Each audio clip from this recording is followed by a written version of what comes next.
Hello everyone, welcome to sweet memories. Upcoming రివ్యూలోకి వెళ్ళిపోదాం. Jagadhatri Kedar JD కేడీగా మారి రమేష్ కేస్ని సాల్వ్ చేస్తారు.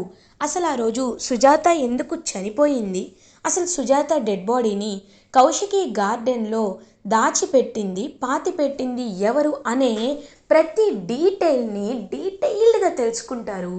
జేడీ అండ్ కేడీ కావాలనే డబ్బు ఆశతోనే సుజాత వాళ్ళ ఫ్రెండే తన్ని విషం పెట్టి చంపేసింది అని తెలుసుకొని ఆ కేస్ని క్లోజ్ చేస్తారు. కౌశికీకి ఆ బాడీకి ఎలాంటి సంబంధం లేదు అని అందరికీ తెలిసేలా చేస్తారు. సో అలా వెంటనే జేడి దివ్యాంకకి కాల్ చేస్తుంది.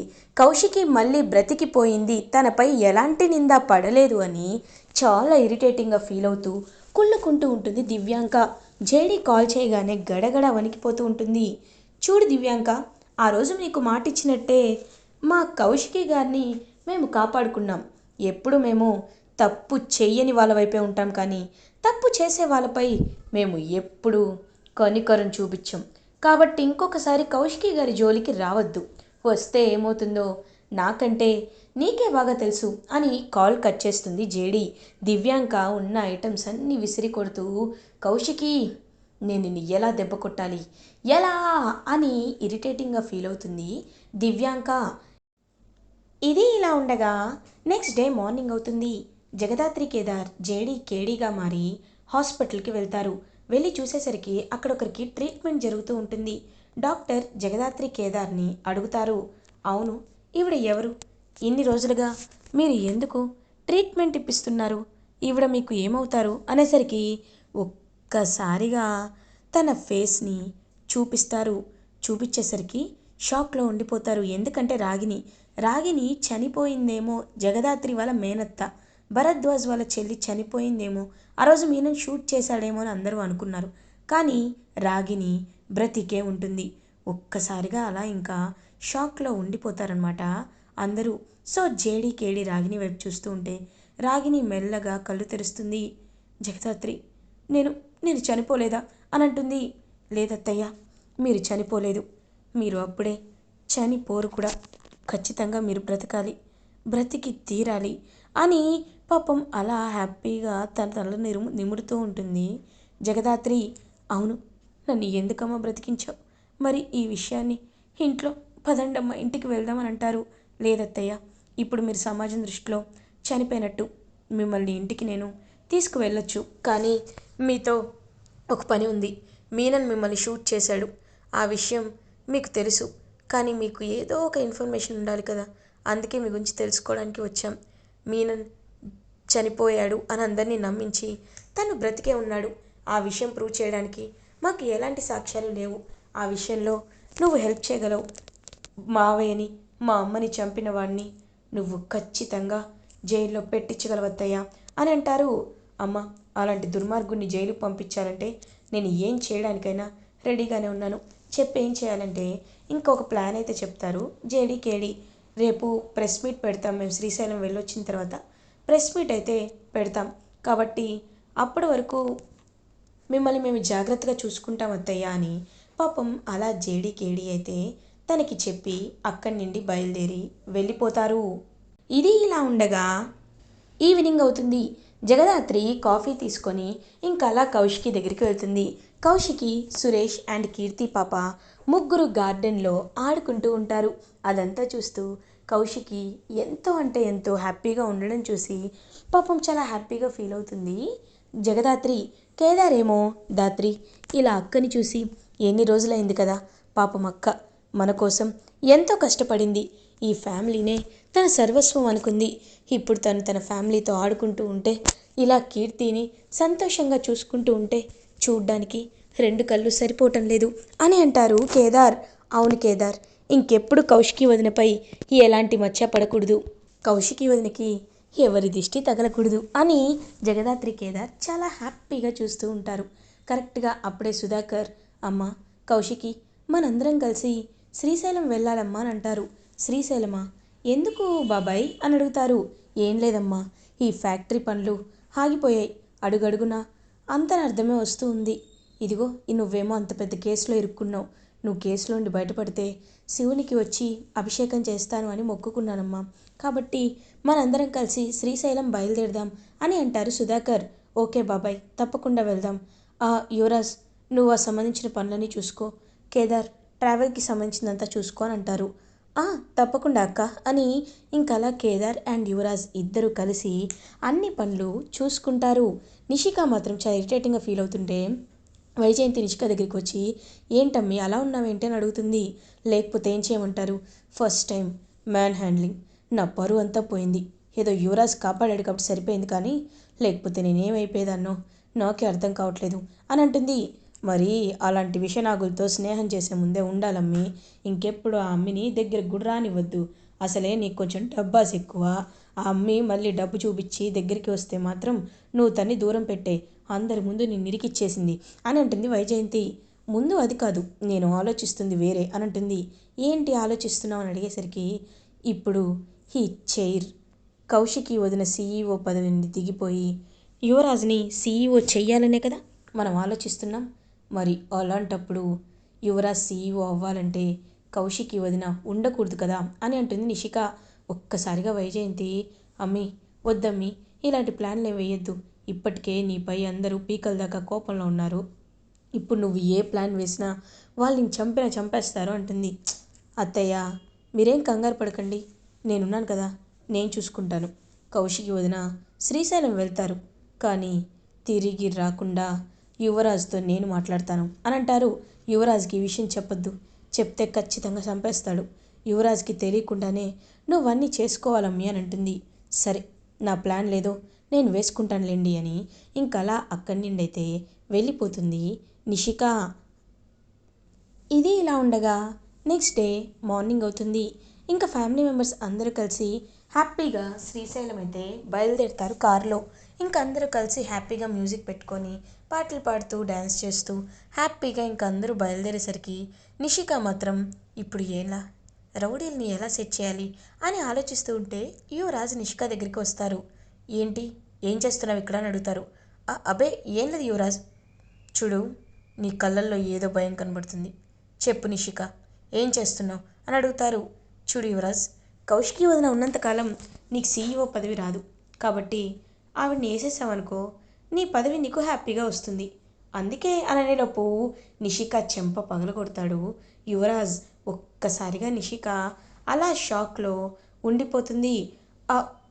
ఏం చేస్తున్నావు అని అడిగేసరికి, సైలెంట్గా ఉండు నిషిక, ఇంకా నా సహనాన్ని నువ్వు పరీక్షించొద్దు. ఎందుకు ఎందుకు ఇలా చేస్తున్నావు నిషిక అని అడుగుతారు. అది కాదు యువరాజ్ అని అంటుంది. చూడు అక్క, మనం ఎన్ని తప్పులు ఇప్పటివరకు చేసినా క్షమించింది, వదిలేసింది. దానికి కారణం మనం తన ఫ్యామిలీ కాబట్టి. లేకపోతే ఎప్పుడో మనల్ని ఇంటి నుండి అక్క బయటికి గెంటేసేది.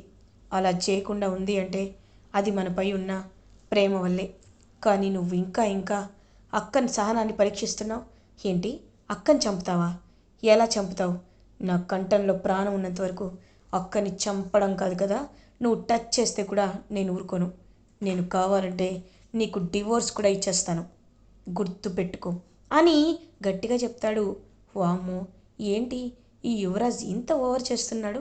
అసలు ఏమనుకుంటున్నాడు యువరాజ్ తన గురించి?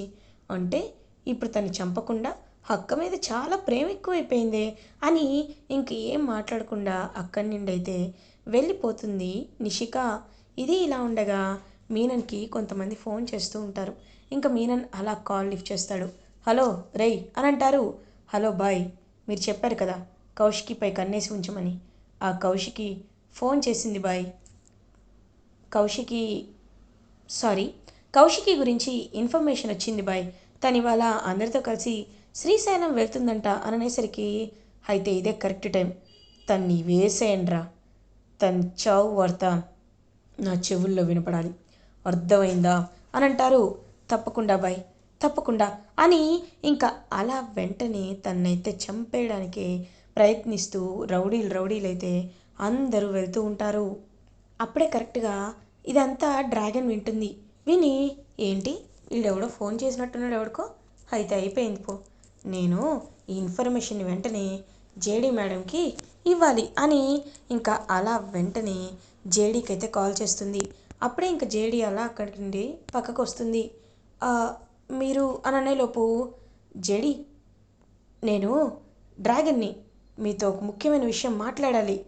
ఇదిగో ఈ మీనన్ గాడు ఎవరికో ఫోన్ చేసి ఎవరినో వదిలిపెట్టొద్దు అని అంటున్నాడు. అందుకే మీకు ఫోన్ చేసి చెప్పాను" అని అంటారు. "Thank you, thank you so much. నువ్వేమీ కంగారు పడద్దు, నేను చూసుకుంటాను" అని ఇంకా వెంటనే అలా హ్యాపీగా చూస్తూ ఉంటుంది. "ఏమైంది అత్రి" అని అడుగుతారు. కేదార్ కౌశికి వదిన ఫ్యామిలీపై అటాక్ చేయమని చెప్పి మీనన్ ఎవరో రౌడీలకు చెప్పాడంట. ఆ మాట డ్రాగన్ విని మనకి చెప్పింది. ఇప్పుడు వదిన ఫ్యామిలీని కాపాడుకునే బాధ్యత మనది అని చెప్పేసరికి ఇంకా వెంటనే అలా జేడీ కేడీగా మారిపోతారు జగదాత్రి అండ్ కేదార్. ఇంకా చుట్టూ చూస్తూ ఉంటారు. దేవుడి దర్శనానికి అందరూ వెళ్తారు. అలా దేవుడి దర్శనానికి వెళ్తూ ఉంటే కౌశికిపై అటాక్ చేయాలనుకున్న ఆ రౌడీలందరినీ టప్ప రప్ప రప్పాలాడిచ్చి బాగా కొట్టి కొట్టి పడేస్తారు జగదాత్రి అండ్ కేదార్. వెనకాలంతా గమనిస్తూ ఉంటుంది జగద కౌశికి. కానీ తనకి ఎవ్వరు కనబడరు. ఇదేంటి ఇక్కడ ఎవరో చూసినట్టు అనిపిస్తుంది అని చూస్తుంటే ఎవ్వరూ కనబడరు. ఇంకా అలా జేడి కేడిని అందరినీ కొట్టేసి, "ఆ వదిన, మీరు ఇంకా దర్శనం చేసుకోలేదా? రండి వదిన" అని చెప్పి తీసుకువెళ్ళి శివుడి దర్శనం అయితే అందరూ కలిసి హ్యాపీగా చేసుకుంటారు. సో అలా ఎంతో అంటే ఎంతో హ్యాపీగా దర్శనం అయిపోతుంది శ్రీశైలంలో. అందరూ తిరిగి ఇంటికి వస్తూ ఉంటారు. అప్పుడే కరెక్ట్గా కార్ ఆపి కొంతమంది దుండగులైతే తన్ని చంపాలి అనుకుంటారు. అప్పుడు కూడా గట్టిగా ఇద్దరు కోటింగ్ ఇస్తారు. ఇంకా కౌశికికి ఖచ్చితంగా డౌట్ అయితే వచ్చేస్తుంది. ఇంక ఇంటికి రీచ్ అయిన తర్వాత కౌశికి, "జగదాత్రి, నేను నిన్ను ఒక క్వశ్చన్ అడగాలి అనుకుంటున్నాను. చెప్పు. నాకు నిజం తెలియాలి. నువ్వు నిజంగా జగదాత్రివేనా" అని అడుగుతారు. ఒక్కసారిగా ఇంక జగదాత్రి అలా ఉండిపోతుంది. "ఆ వదినా" అని అంటుంది. "చెప్పు జగదాత్రి, నువ్వు నిజంగా జగదాత్రివేనా" అని అడిగేసరికి ఇంకలా చూస్తూ ఉండిపోతుందనమాట. అలా జగదాత్రి, "నువ్వు నాకు మాట ఇచ్చి చెప్పు, నువ్వు జగదాత్రి కాదు, ఇంకా నీలో ఎవరో ఉన్నారు. నీ ఫైటింగ్, నీ మాటలకి సంబంధమే లేదు. నాకు నిజం తెలియాలి, తెలిసి తీరాలి" అనేసరికి ఇంకా అలా ఆలోచనలో అయితే పడతారు జగదాత్రి కేదార్. "నా మీద ఒట్టేసి చెప్పు" అనేసరికి, "వదిన, జేడి కేడిగా" అని అనేలోపు ఒక్కసారిగా ఇంకా కౌశికి షాక్లో ఉండిపోతుంది. "అంటే జేడి కేడీగా ఉన్నది మీరే అన్నమాట" అని అంటారు. అవును వదిన" అని అనేసరికి పాపం అలా కౌశికి ఎంతో అంటే ఎంతో హ్యాపీగా ఫీల్ అవుతుంది. "మీరు జేడి కేడి అని తెలిసిన తర్వాత నాకు ఎంతో సంతోషంగా ఉంది. ఈ విషయాన్ని ఎందుకు దాచిపెట్టారు అంటే, వదిన, మన ఫ్యామిలీకి ఏమీ కాకూడదని దాచిపెట్టాను. ప్లీజ్ మీరు కూడా ఈ విషయాన్ని ఎవరితో చెప్పొద్దు" అని కౌశికి దగ్గర మాట తీసుకుంటుంది జగదాత్రి అండ్ కేదార్. ఇది ఇలా ఉండగా జేడీ కేడీగా ప్రెస్ మీట్ని పెడతారు జగదాత్రి కేదార్. సో ప్రెస్ మీట్లో కీలకంగా మాట్లాడుతూ ఉంటారు. "మేడం, మీరు ప్రెస్ మీట్ పెట్టడానికి కారణం" అని అంటారు. "చూడండి, అందరూ అనుకున్నట్టు మీనన్ చనిపోలేదు. మీనన్ బ్రతికే ఉన్నాడు. దానికి ఇలాగే మేము సాక్ష్యం లేదని సైలెంట్గా ఉన్నాం.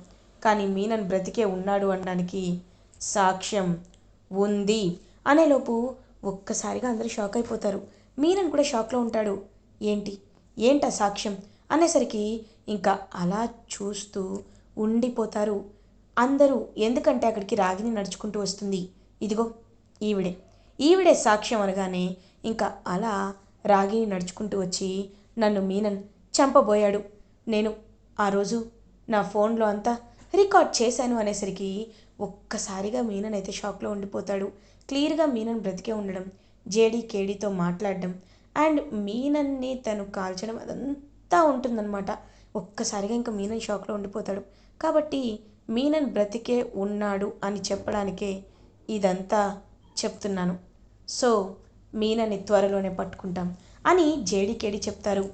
మీనన్ ఇంకా గెస్ట్ హౌస్ నుండి, "అమ్మో, నేను నేను తప్పించుకోవాలి, ఎస్ తప్పించుకోవాలి" అని ఇంకా గెస్ట్ హౌస్ దూకి వెళ్ళబోతుంటే సింహంలా వచ్చి మీనన్ని రెడ్ హ్యాండెడ్గా పట్టుకుంటారు జేడీ అండ్ కేడీ. అలా మీనన్ని పట్టుకొని అరెస్ట్ చేసి వెళ్ళిపోతారు.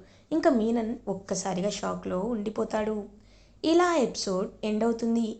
ఫర్దర్ ఎపిసోడ్ రివ్యూస్ ముందుగా మీకు కావాలి అనుకుంటే మా ఛానల్ని సబ్స్క్రైబ్ చేసుకోండి. Thanks for watching.